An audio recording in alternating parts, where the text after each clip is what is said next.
ReCreateIt is building a more circular economy by transforming plastic waste through community-led manufacturing.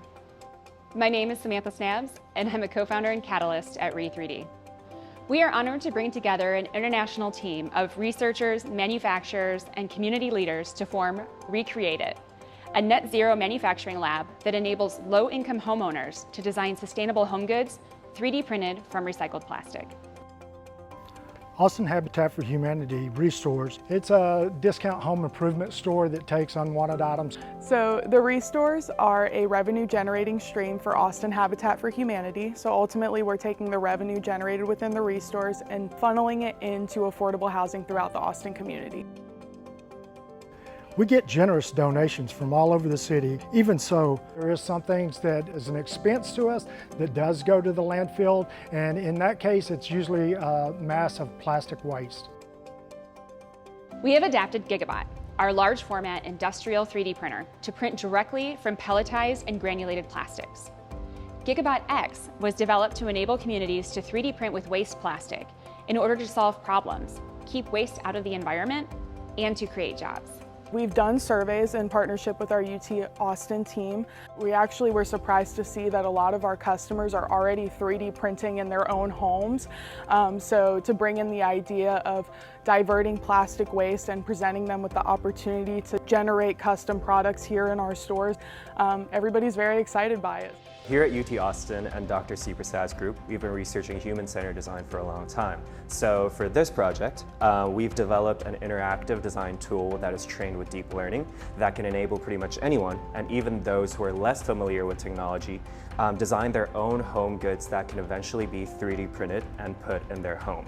And in addition to that, our interactive framework will incorporate multiple sustainability metrics into the interface, such that when people are interacting with the framework, we can communicate different metrics to the users, such as how much plastic are they recycling or how much energy they are conserving by doing so as well.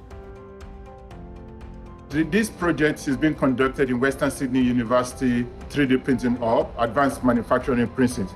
In these facilities, we have several 3D printers, including metal, composite, and for this specific project, we are using the Gigabot X 3D printer, which can print granules, pellets, and flakes of recycled materials.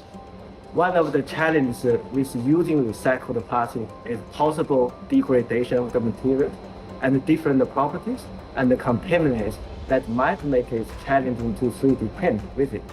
We are studying the structure of the plastics that get donated to the restores in order to build a database of how to properly use those materials in Gigabot X 3D printer. During the pandemic and supply chain crisis, we had an idea for mobile manufacturing labs filled with Gigabot X 3D printers that could take the ability to 3D print from plastic waste directly to where it was needed most. We call these the Giga Labs and built them out of modified shipping containers. Here at the University of Wollongong, we study how to make buildings more efficient while having a net zero carbon footprint. We've analyzed the GigaLab design in order to improve its energy efficiency and to ensure it is a comfortable place to work in. We also performed comparative life cycle analysis to propose solutions to reduce GigaLab's carbon footprint as well as other environmental impacts. Our mission is transforming lives through home ownership. This is just a transformation of a byproduct that would hit the landfill that's getting back in to be reused, so it's a reward to see something that might have been plastic bottles that is turned into a bench or a table stand. We are hoping to have a Giga Lab on site here at the restores where it'll be a full manufacturing process from the sorting to the cleaning to the printing.